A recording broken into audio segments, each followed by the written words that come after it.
Good morning class. जैसा कि हम लोग पिछले क्लास में हम लोग ने पढ़ा कि किस तरह ये गौरा को गुड़ में सुई मिला करके उसको खिला दिया गया था और वो सुई जो है उसके हृदय तक पहुंच गई थी। और अंत में यह पता चला कि जो ग्वाले उसके घर में आया करते थे उन्हीं ग्वालों ने गुड़ में सुई मिला करके उसको खिला दिया था। ऐसा क्यों? क्योंकि वो ग्वाला पहले उसके घर में आकर दूध दिया करता था, लेकिन गौरा के आने से उन ग्वालों के द्वारा दूध नहीं लिया जा रहा था, इसलिए ईर्ष्यावश उन्होंने गौरा के साथ ये कार्य किया। Page number 85। तब गौरा की मृत्यु से संघर्ष आरंभ हुआ, जिसकी स्मृति मात्र से आज भी मन सिहर उठता है। डॉक्टरों ने कहा गाय को सेब का रस पिलाया जाए तो सुई पर कैल्शियम जम जाने और उसके ना चुभने की संभावना है। अतः नित्य नए कई सेर सेब का रस निकाला जाता और नली से गौरा को पिलाया जाता। शक्ति के लिए इंजेक्शन पर इंजेक्शन दिए जाते। पशुओं के इंजेक्शन के लिए सुई समान बहुत लंबी मोटी सिरिंज तथा बड़ी बोतल भरा दवा की आवश्यकता थी। अतः यह इंजेक्शन भी अपने आप में शल्य क्रिया जैसे यातनामय हो जाता। पर गौरा अत्यंत शांति से बाहर और भीतर दोनों ओर की चुभन और पीड़ा सहती थी। केवल कभी कभी उसके सुंदर पर उदास आँखों के कोनों में पानी की 2 बूंदें झलकने लगी। अब क्या हुआ कि सुई उसके हृदय तक पहुंच गई, तो डॉक्टरों ने इलाज में कहा कि उन्हें सेब का रस पिलाया जाए, क्योंकि सेब में कैल्शियम होता है और इंजेक्शन पर सुई पर कैल्शियम के जम जाने से चुभने की संभावना कम हो जाएगी। तो लेखिका ने कई मन सेर सेब के रस निकाले और गौरा को पिलाया।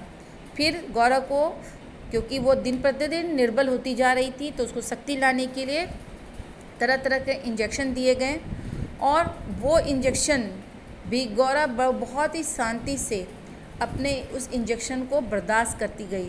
तो उसके चेहरे पर पीड़ा की कोई भी सिकन नहीं थी, लेकिन कभी कभी वह अंदर की पीड़ा उसके आँखों में 2 बूंदों के समान झलकने लगती थी।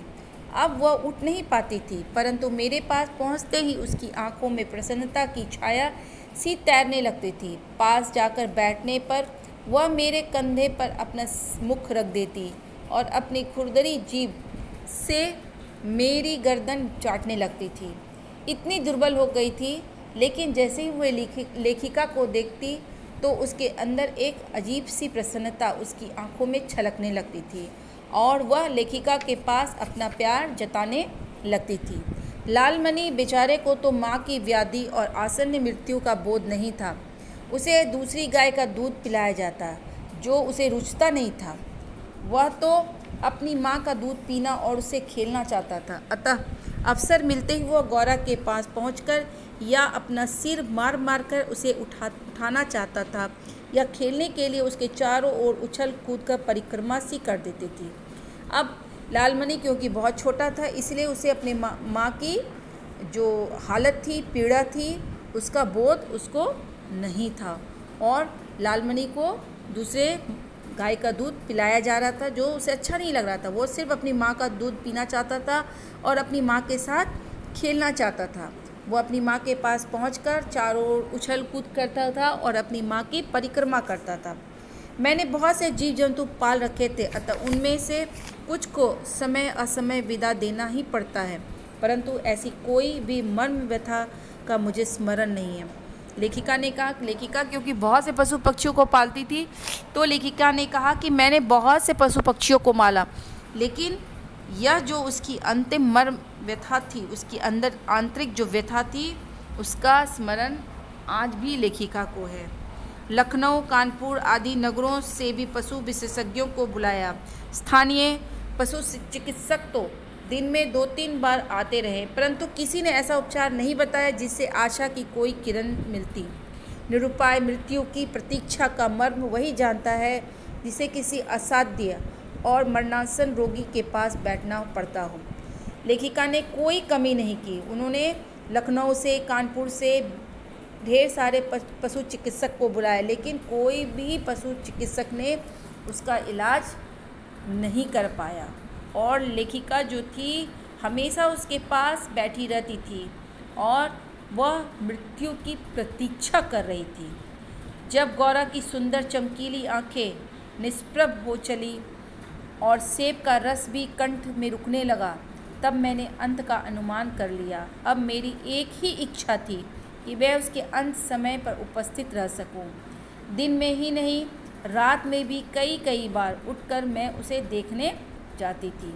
अब क्या हुआ कि जैसे जैसे दिन नज़दीक आता गया, ये गौरा की जो आंखें थी वह चमकीली आंखें की चमक धीरे धीरे ख़त्म होती गई और जो रस पिलाया जाता था वो भी कंठ में ही रुकने लगा। तो लेखिका ने अनुमान लगाया कि अब गौरा का अंतिम क्षण आ गया है और इन अंतिम क्षणों में वो गौरा के साथ ही रहना चाहती थी। अंत में एक दिन ब्रह्म मुहूर्त में 4 बजे जब गौरा को देखने गई, तब जैसे ही उसने अपना मुख सदा के समान मेरे कंधे पे रखा, वैसे ही वो एकदम पत्थर जैसा भारी हो गया और मेरी बाह पर से सरक कर धरती पर आ गिरा। कदाचित सुई ने हृदय को बेधकर बंद कर दिया गया। और एक दिन, जिस दिन गौरा की मृत्यु हुई, उस समय 4 बजे लेखिका जब देखने जाती है तो गौरा नित्य की भांति उसके कंधे पे अपना सर रखती है और वहीं पर वो स्थिर हो जाती है और उसका शरीर जो है धरती पर गिर पड़ता है। तो लेखिका के समझ में आया कि सुई ने अपना काम कर दिखाया है, सुई ने हृदय की गति को रोक दिया। गौरांगनी को ले जाते समय मानो करुणा का समुद्र उमड़ आया हो, परंतु लालमणि इसे भी खेल समझ उछलता कूदता रहा। यदि दीर्घ निश्वास का शब्दों में अनुवाद हो सके तो उसकी प्रतिध्वनि कहेगी, आह मेरा गोपालक देश। और अंत समय गौरा की जब मृत्यु के बाद ऐसा लगा जैसे चारों ओर करुणा का समुद्र उमड़ पाया है। सभी लोग भाव विह्वल हो गए और लालमणि, क्योंकि वो बच्चा था, उसकी समझ में नहीं आ रहा था वो क्या हो गया है उसकी माँ को, वो उसी तरह उछलता कूदता रहा।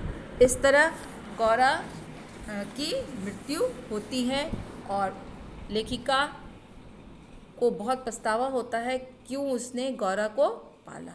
तो स्टूडेंट, ये चैप्टर यहीं पर कंप्लीट हो गया। इससे संबंधित जो भी कार्य होगा मैं उसे अवश्य आपको सेंड कर दूंगी। Thank you.